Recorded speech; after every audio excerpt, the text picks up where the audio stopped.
नमस्कार साथियों, स्वागत है आपका BNK24 यूट्यूब चैनल पर। बहुत बहुत साथियों, बाजार में ताबड़तोड़ बिकवाली देखने के लिए मिल रही है। जिस तरह तक क्रॉस द बोर्ड बिकवाली है, आज जो निफ्टी का साइकोलॉजिकल लेवल था 25,000, उसको भी तोड़ दिया और निफ्टी 180 पॉइंट नीचे गिर कर बंद रहा है।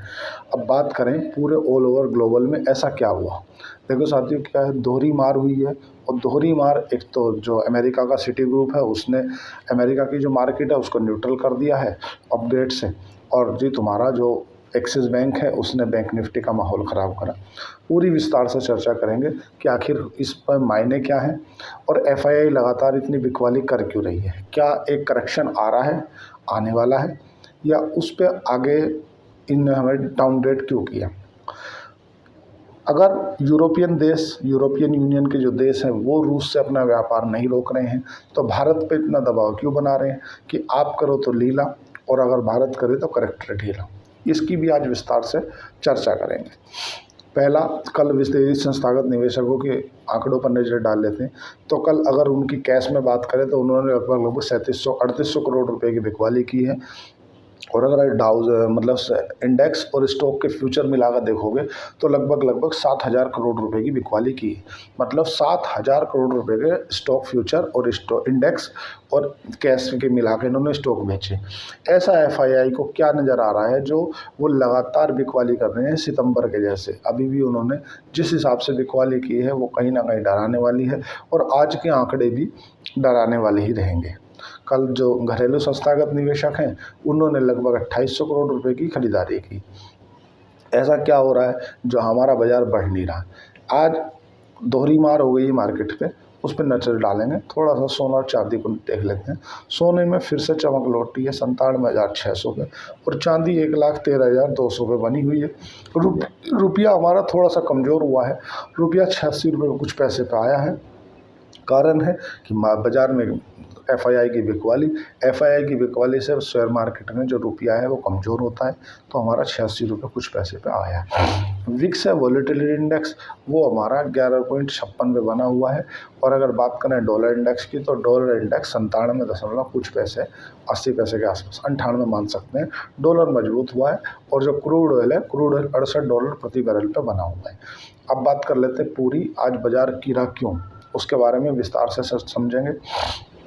देखो साथियों, आज बाजार इसलिए गिरा कि बाजार में आज दोहरी मार आ गई। पहली मार तो ये आ गई जो एक्सिस बैंक के रिजल्ट आए हैं।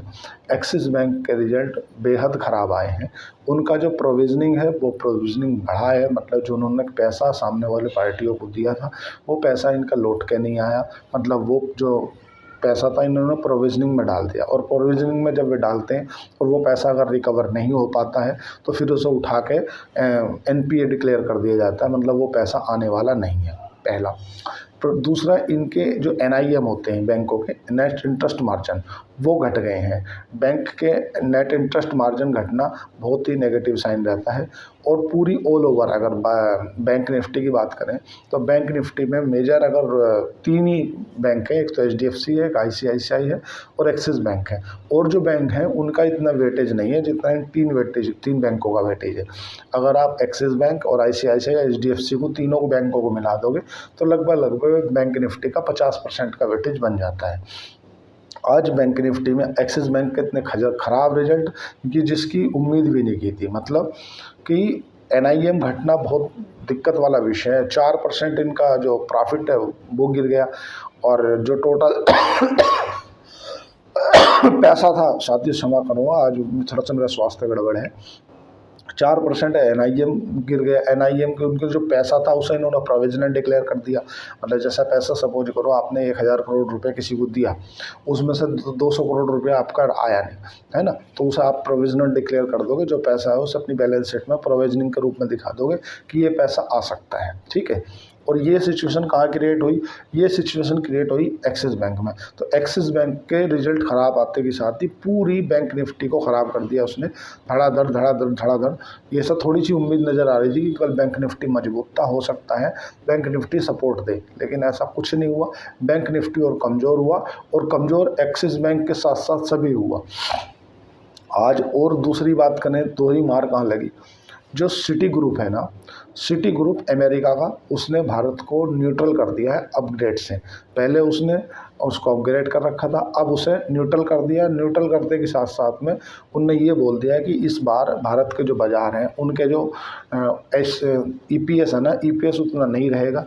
दूसरा क्या है कि जिस तरह से चाइना के साथ में भारत की अभी वो रेयर अर्थ मटेरियल को लेकर बात अटकी है, उससे जो यहाँ की कंपनियाँ हैं, जो मारुति सुजुकी है या होंडाई है, जिनकी यहाँ पे मैन्युफैक्चरिंग यूनिट लगी है, उन्हें अगर पर्याप्त रेयर अर्थ मटेरियल नहीं मिल पाएंगे तो उनकी जो कंपनियाँ हैं वो उतना प्रोडक्शन नहीं कर पाएंगी। अभी जो मारुति सुजुकी के आंकड़े आए हैं उसमें ये बताया कि 2021 में जितनी कारें हमने बनाई थी, अभी हमने उतनी बनाई है, मतलब सबसे कम कारें बनी है। कारण रियल अर्थ मटेरियल वाला, दूसरा डिमांड नहीं आ रही है मार्केट से। तो इसीलिए सिटी जो बैंक है अमेरिका का, सभी अब देखो सिटी है, जेफरीज है या अलग अलग है, उनने सिटी ग्रुप ने भारत को न्यूट्रल किया है। एफआईआई को ये रास नहीं आया।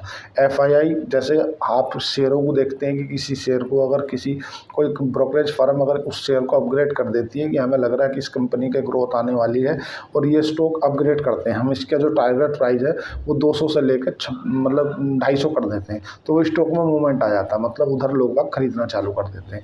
और अगर किसी स्टॉक को डाउनग्रेड कर देती है कोई ब्रोकरेज फर्म, तो लोग बाग उस स्टॉक को बेच देते हैं।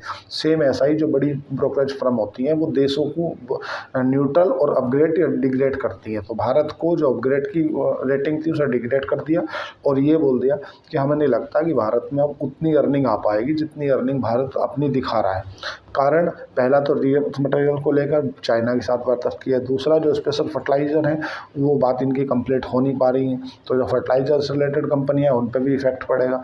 रेयर मटेरियल से ऑटो से रिलेटेड कंपनियों पर इफेक्ट पड़ेगा। और अमेरिका के साथ में भी भारत की कोई डील हुई नहीं है, लगभग वो रोज़ खबर आती है कि आज हो रही है, आज हो रही है, आज हो रही है, तो इसलिए अभी कुछ अनसर्टेनिटी बनी हुई है।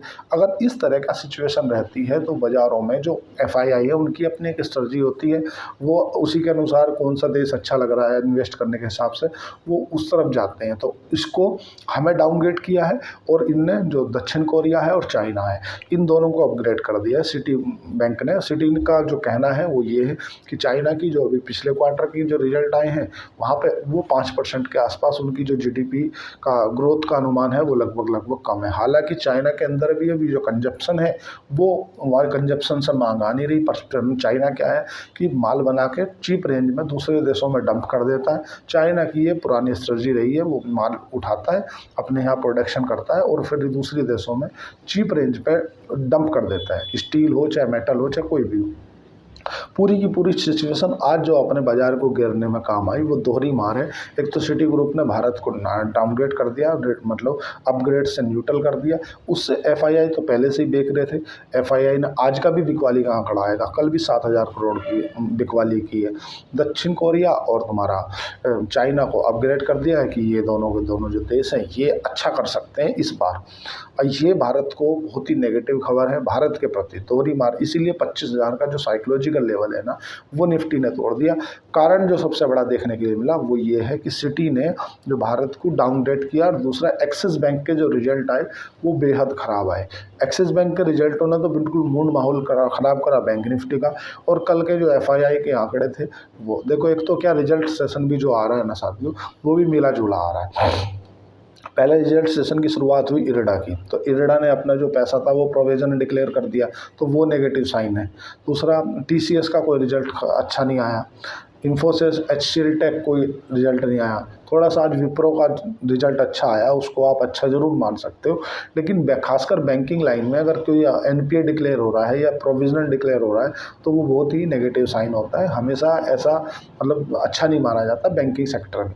जब आप बैंकिंग सेक्टर को पढ़ोगे तो आप ये पाओगे कि अगर किसी बैंक का एनपीए ज़्यादा है, नॉन परफॉर्मेंस एसेट, जो पैसा उसने दिया है वो एनपीए कितना डिक्लेयर हो रहा है, अगर वो ज़्यादा डिक्लेयर हो रहा है तो उस बैंक को अच्छा नहीं माना जाता। बोले यार ये बैंक अच्छा नहीं है, ये अपना पैसा रिकवर नहीं कर पा रहा है। क्योंकि जब आप पैसा कटोरा एक बड़ा टोकरा ले लेते हो उसमें पैसा लेकर बैठे हो, आप बांट तो देओ, लेकिन जो पैसा रिकवर भी तो करना है जिसे आपने बांटा है, तो ये पैसा रिकवर नहीं कर पा रहे, इसीलिए इन्हें अपने पैसा प्रोविजनिंग में डाल देते।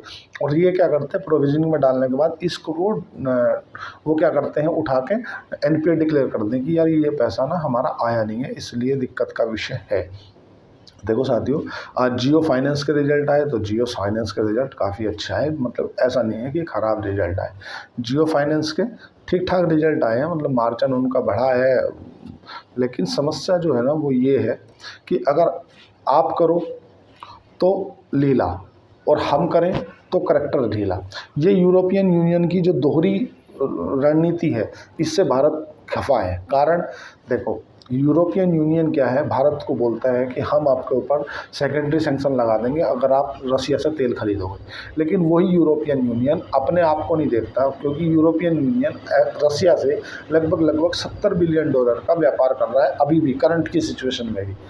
लेकिन भारत अगर 65 बिलियन डॉलर का क्रूड ऑयल रसिया से परचेस कर लेता है तो वो भारत के ऊपर सेकेंडरी सैंक्शन लगाने की मांग करता है कि हम आपके ऊपर सेकेंडरी सैंक्शन लगाएंगे।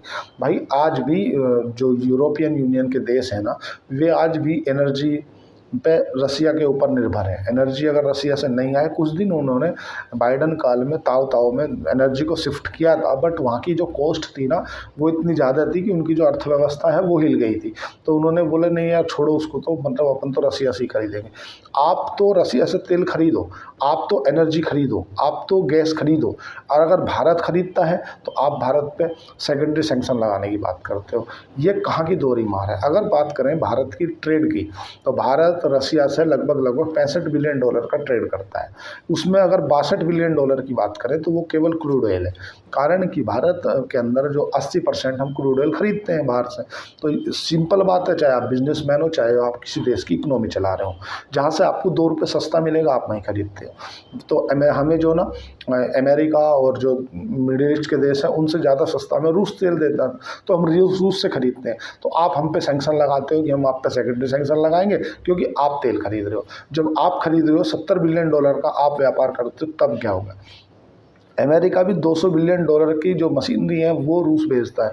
तो अमेरिका को भी दिखना चाहिए, तो तुम बंद कर दो ना भाई, हम पे क्यों आरोप ठोक रखा है। और तो और यूरोपियन यूनियन के जो देश हैं ना, वो रूस के ऊपर एनर्जी के मामले में निर्भर हैं, फर्टिलाइज़र के मामले में रूस पर निर्भर है, मशीनरी के मामले में रूस के ऊपर निर्भर है। अपनी निर्भरता तो देखो, हम मात्र 62 बिलियन डॉलर का अगर क्रूड ऑयल खरीद भी लेते हैं रूस से, तो आपको ऐसी भी कौन सी हमसे नाराज़गी है कि आप हमसे सेकेंडरी सैंक्शन लगा रहे हो।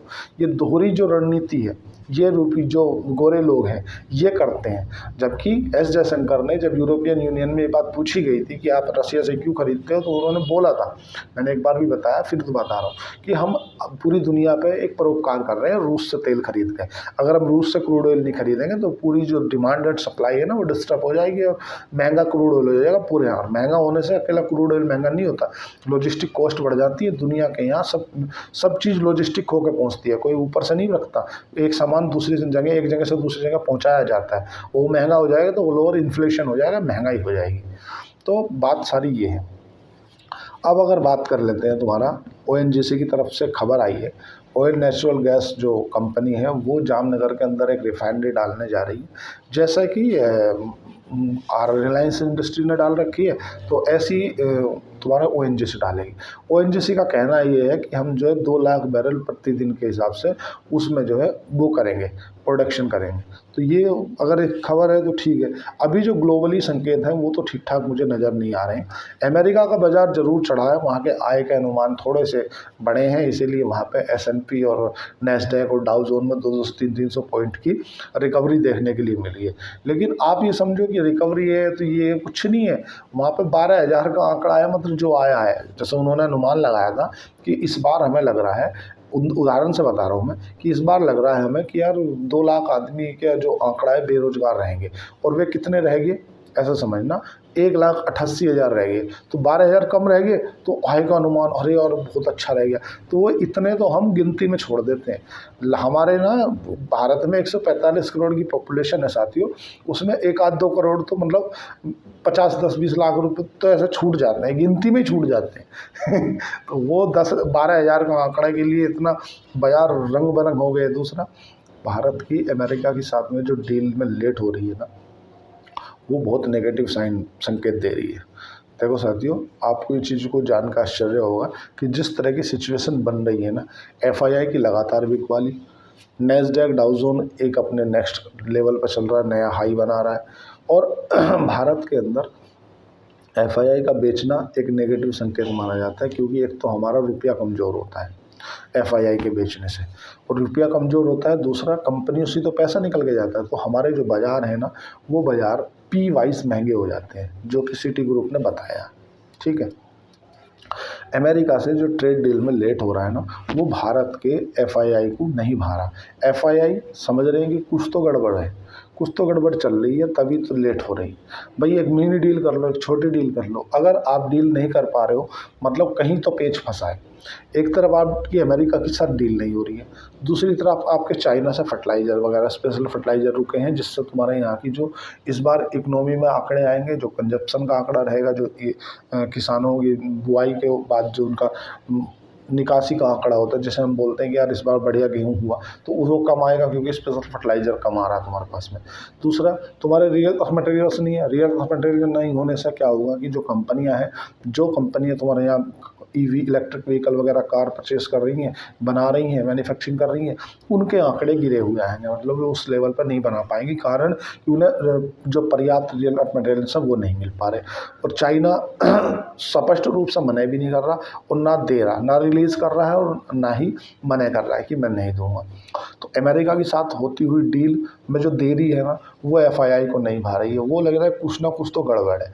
और डोनाल्ड ट्रंप ने अभी कुछ बोला नहीं है, लेकिन इन केस अगर डोनाल्ड ट्रंप आके ये बोल देते कि हमें नहीं लग रहा है कि अमेरिका भारत के साथ में डील हम कर पाएंगे, अगर ऐसा अमेरिका बोल देता है तो आप समझ लो कि भारत के जो बाज़ार है ना, वो अभी 24,950 की जो साइकोलॉजिकल लेवल था उसको ब्रेक किया। मैं बोल रहा हूँ 24,000 भी टूट जाएगा, 950 तो छोड़ दो, ऊपर के 24,000 भी। कारण ये है कि अगर डोनाल्ड ट्रंप देखो अभी बोले नहीं है, और जब भी वो बोलते हैं तो कुछ तो बुरा बोलते हैं। अभी भारत के प्रति उन्होंने कुछ नहीं बोला, लेकिन एक बात है कि एफआईआई लगातार माल बेच रहे हैं, तो एफआईआई को कुछ ऐसा मालूम है जो हमें नहीं मालूम है।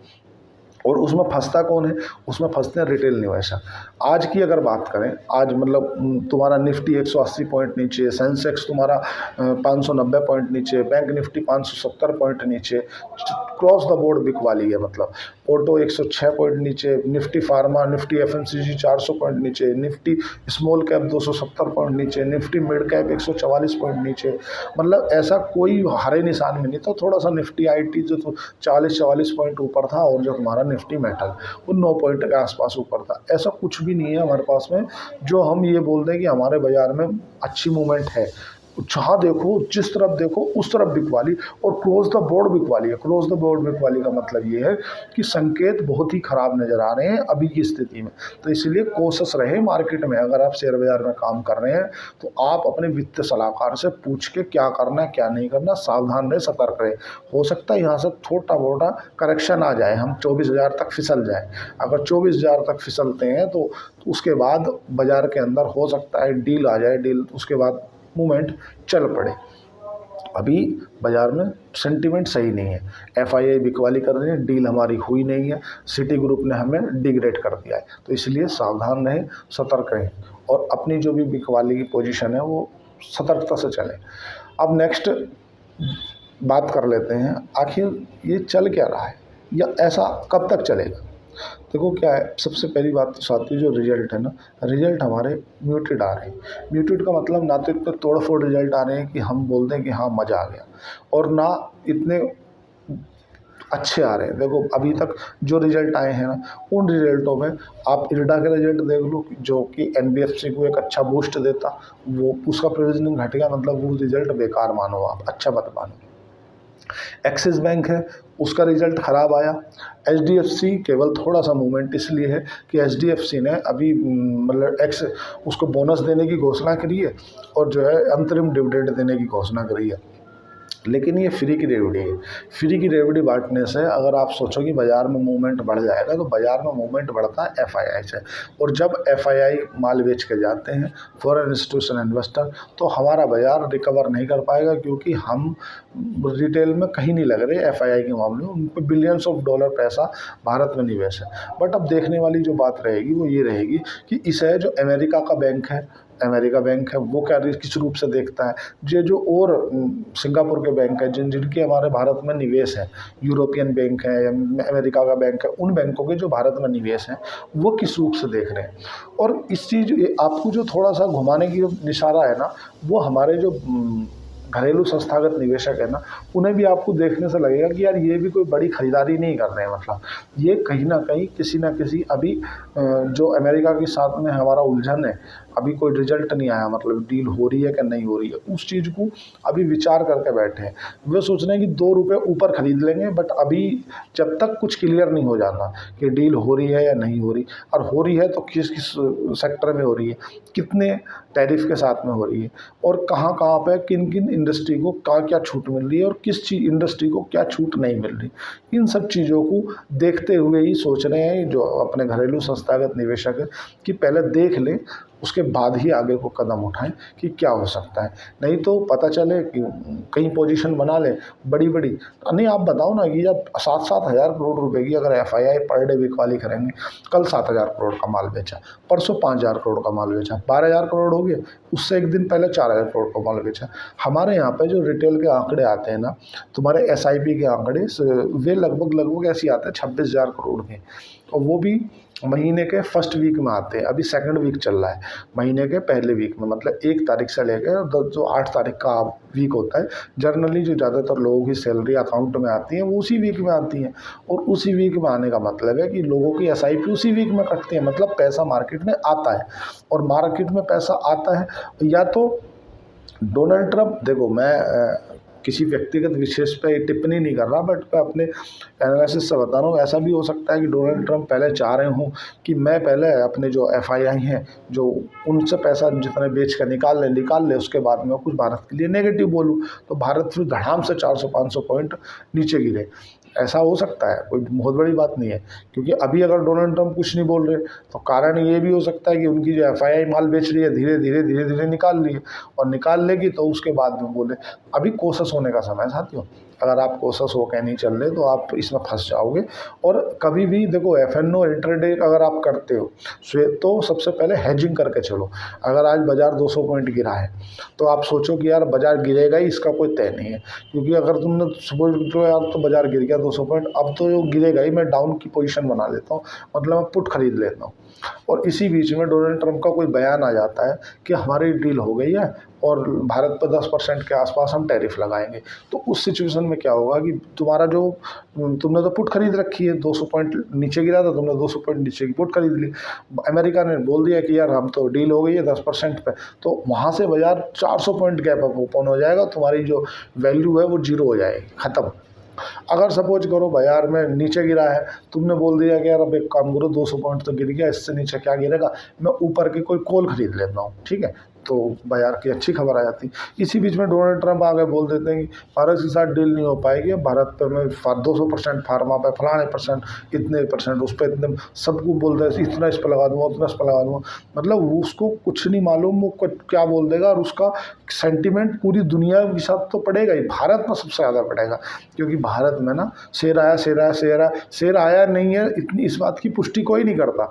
अगर शेर आया तो हल्लो शेर आया, भागो भागो शेर आया, वो वाली सिचुएशन हो जाती है। अगर डोनाल्ड ट्रंप ने कुछ नेगेटिव बोला, अरे यार अब डील नहीं हो रही, बेचो, क्योंकि भाई साहब ये बड़ी सिचुएशन अंडर कंट्रोल की साथ रहने की। अगर आप FNO करते हैं तो हेजिंग करके चलें। अगर आपकी पुट की पोजीशन है तो जहाँ पुट ले रखी है कॉल लेकर रखें, कॉल की है तो पुट की लेकर रखें। मैं आपको कोई करने या बेचने की सलाह नहीं दे रहा, मैं तो केवल आपको जो मोरल सपोर्ट है उसकी बात कर रहा हूँ कि भाई FNO का काम हालत नहीं करो। अगर आप फ्यूचर ऑप्शन का काम करते हो, मेरी ऐसी राय है कि आप FNO ना करो, क्योंकि सेबी का डाटा बोलता है 90% लोग जो हैं वो FNO में लॉस खाते हैं। पिछली बार 74,000 करोड़ का लॉस किया था, इस बार उन्होंने 1,05,000 करोड़ का लॉस किया है। कौन नहीं खाता? जो बड़े बड़े फर्म हैं, जिनके पास बड़े बड़े पैसे हैं, 50-50 हज़ार करोड़ रुपए हैं, उन्हें कोई 19-20 का फर्क नहीं पड़ता, वो ठीक है यार चलता रहता, वही पैसा भी कमा के जाते हैं। मैंने आपसे बताया था 5 तरह के ट्रेडर हैं भारत के अंदर, और उसमें केवल भारत में जो रिटेल ट्रेडर है वही लॉस में है, बाकी ऐसा कोई ट्रेडर नहीं है जो लॉस में है। कारण कि उसे इन्फॉर्मेशन, नॉलेज पता ना होना। पान के ठप्पे हो गया, अब चाय पी रहा था, किसी ने बताया करोड़पति बन गया फलाना आदमी शेयर मार्केट से। तो इसलिए कोशिश होकर चले, सावधान होकर चलें। अगर आपको डीमेट अकाउंट खुलाना है शेर खान के साथ, तो नीचे दिए गए डिस्क्रिप्शन पे जाकर आप अकाउंट ओपन कर सकते हैं। मेरी ब्रांच पे खुलेगा, जो मोरल सपोर्ट होगी वो मैं आपकी करूँगा। आज के लिए इतना ही। चैनल को लाइक करें, सब्सक्राइब करें। धन्यवाद, थैंक यू।